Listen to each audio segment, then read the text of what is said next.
Salam aziz vatandaşlar. İlk olarak ben bütün Müslüman cemiyetini Roza Ramazan ayları bilen kutluman. Cümlenizin rozalarınız kutlu mübarek olsun. Bugünkü konum geçen hafta pazar günü Sadat Ereşva denen vatandaşımız vefat etti.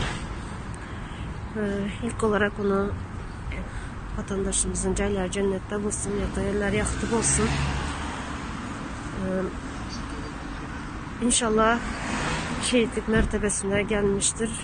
Çünkü beçilerinden, en atasından, sevdiklerinden ayrı özge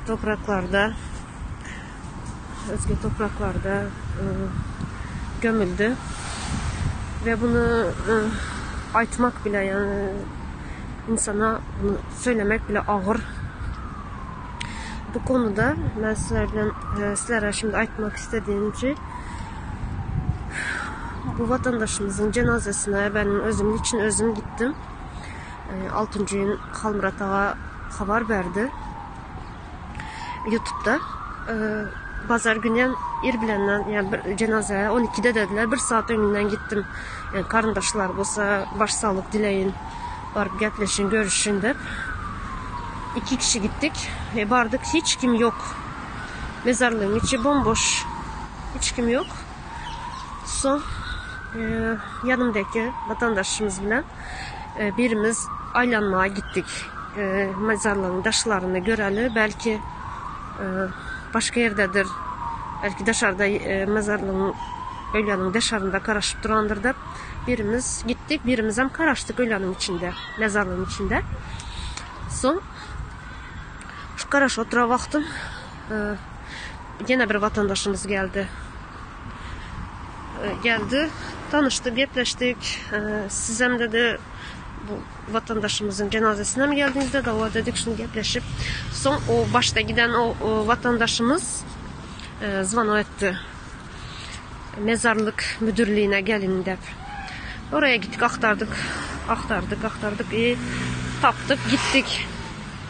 Şu gide oturan vaktimiz yine bir oğlan geldi. Marılı oğlan. Sağ olsunlar. Bir oğlan Kerkili, bir oğlana Marılı. Berde ucu bizlerin Çarjovski vatandaşımız ölseyem, yani Marılı doğanımız, Kerkili doğanımız, o Çarjovski de duran yok. Sağ olsunlar. Çar taraftan geldiler. Yine de vardı. Ucu bizler kayda oturan vaktimiz yine 2 de Çarjovski adam geldi. Oğlanlar, vatandaşımız. Yani sağ olsunlar. Ben berde göre oturan basa onlara köp sağ olsun aytmak istiyorum.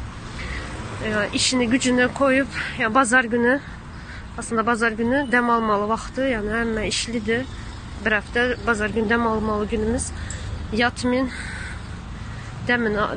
dem almayın, dinlenmeden şu vatandaşımızı yardım ederli, destek çıkalı cenazesinde de geliptiler, sağ olsunlar. Son, şimdi ben az aytmak istediğim şu, mezarlık müdürlüğünü taptık, geldik. Girdim içeriye, ölüm belgesini görkezdim. İçeriye girdim. Şu girmeden önce dışarıda karışıp duran vaktimiz, yani Kerkili oğlanın bilen olan geplerimi aydıp verecekme. Şu orada Türkler cenazesini alan vakti pulu ödedekerler. Pulu ödep, parasını ödep son aladı. Ben hemen de oyladım. Karşıda bize hazır şu cenaze içeride olsa, yanımızda akrabalar hem yok. Bize hem şu pulu ödemeli mi de oylap, ben çıkıp şu oğlana, yani Kerkili vatandaşımıza ayttım. Benim yanımda yani pulum az dedim.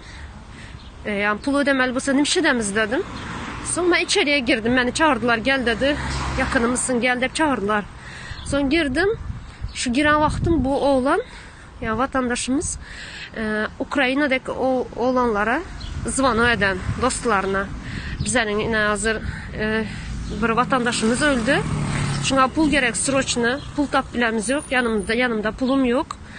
Bana $200 pul verdi zvano eden. Sağ olsun oğlanlara hesabına yatıracak bulan Western Union'dan. Son şu arada ben içeriye girdim, gepleştim, soradı içeride oturan müdürlükler. Kimi bolasan dedi, vatandaşı bolaman dedim. Son vatandaşı bolaman dedim. Son bu cenazeyi dedi alıp gittiler dedi. Kim alıp gitti dedim, bilmiyorum dedi. Bize açıklama yapmadı dedi. Berde burada yok dedi. Cenaze burada yok. Cenazeni Zeytinburnu'ndan alıp gittiler dedi. Bize açıklama yapmadılar dedi.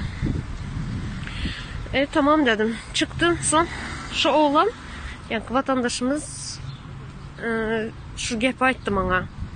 Yani ödemeli pulu olsa ben az oğlanlara haber verdim dedi. Ne edecekler dedi. Az bana pulu verediler dedi.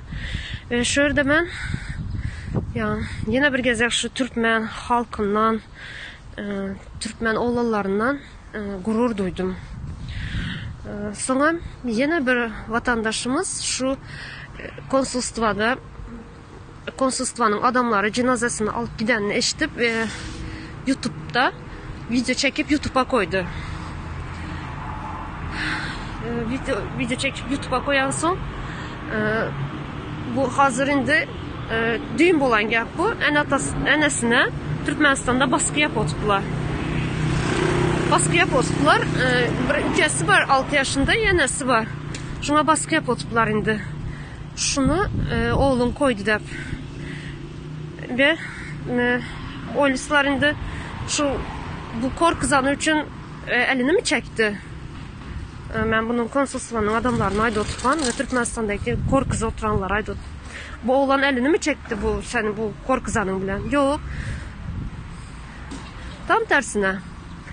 Sen bundan beter güçlendik ayda. Bize korkuzmaya gerek yok. Bize korkumuz indi. Halk ayağa kalktı indi. Halk ayağa kalktı, gözü açıldı halkın. Korkuzanımız bilen pedası yok indi. Şunu ben hazır indi şu zakları eşitip şu zakları gördüm, daha sonra bizim vatandaşlarımızın bu eden işlerini görüp aydanım yalı yine bir gezek gurur duydum Türkmen halkından, Türkmen oğlanlarından.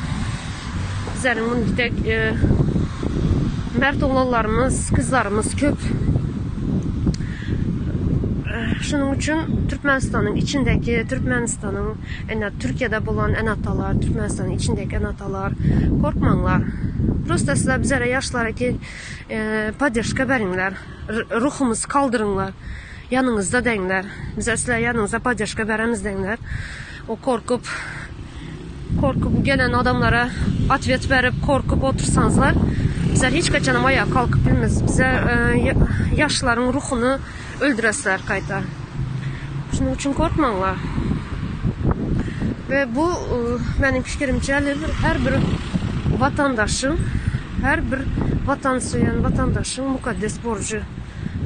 Vatanını korumak, halkına, vatandaşlarına sahip çıkmak her bir benim borcu. Şunun için korkmanlar. Bizlere destek çıkın. Bizlere yanımızda olduğumuzu bildirin. Bizlere elimizden gelen ne deli. Sağ olun vatandaşlar.